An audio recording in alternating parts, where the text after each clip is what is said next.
కులాలు 150 కోట్లు అంటారు, ఒగలు 140 కోట్లని అంటారు. ఏ తగ్గుతాందని ఒకలంటే లే పెరుగుతాందని ఇంకొకరు అంటారు. దేశంలో జనాభా ఎంతున్నదన్న లెక్కలు తెలవక శాన తిప్పలే అవుతున్నది. కులాల లెక్కలు తెలవక రిజర్వేషన్లలో అన్యాయం జరుగుతుందని లొల్లులు పంచాయతీలు నడుస్తూనే ఉన్నాయి దేశం మీద. ఇక ఆ తిప్పలు తప్పే టైం వచ్చింది. సెంటర్ సర్కారులు జనాభా లెక్కలు తెలిచే పని ముంగటేసుకున్నారు. సోమవారం సెంటర్ హోంశాఖ గెజిట్ కూడా విడుదల చేసింది. ఈసారి జనాభా లెక్కల కార్యం మామూలుగా ఉండదట. పాండ్రిగ్గా ముచ్చట్లేందో చూద్దాం.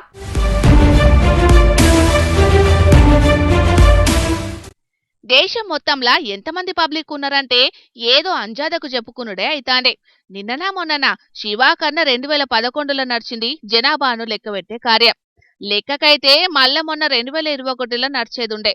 కానప్పుడు కరోనా కాలం కదా, దేశమంతా ఆగమాగం గాయ గత్తరే ఉండే.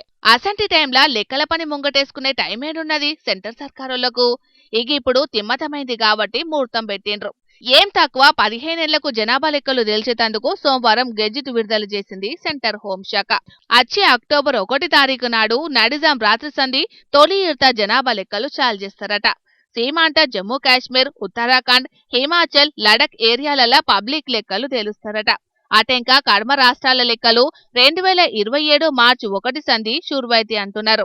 అంటే గిది ఇప్పట్ల తేల్చే ముచ్చట కాదన్నట్టు. ఎందుకంటే ఈసారి జరిగేటి జనాభా లెక్కల కార్యంలా శాన పేషాల్టీలున్నాయి.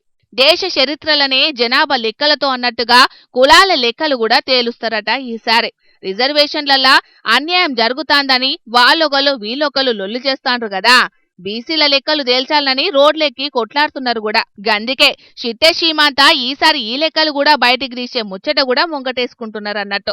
సెంటర్ కేబినెట్ జనాభా లెక్కల మీద ఇదివరకే నిర్ణయమైంది. ఇక సెంటర్ హోంశాఖ అమిత్ షా సారు ఐతారం మీటింగ్ పెట్టి జనాభా లెక్కల తారీఖులని ఖరారు చేసిండు. 2 దశల్లో జనాభాలను లెక్కిస్తారట. తొల్తా ఇంటి లెక్కలు, ఇండ్లల్లా సౌలతుల లెక్కలు తేల్చి అటెంకా ఇంటోళ్ల లెక్కల సంగతి చూస్తారట. ఆళ్ల కులమేంది, మతమేంది, చదువేంది, కొలువేంది, ఇంట్లున్న ఆడోళ్ళెంత, మొగళ్ళెంత, ఆళ్ల వయసెంత, గిట్ల పేరు కాన్నుంచి అన్ని లెక్కలు 2వ వన్కనే కంప్యూటర్లకు ఎక్కిస్తారట. అవు ఒకప్పటి జనాభా లెక్కల తరిక కాదు, ఈసారి డిజిటల్ పద్ధతిలా జరుపుతారట. ఇంటింటికి పల్క ఫోన్లు పట్టుకొనొచ్చి లెక్కలు తీసుకుంటారట.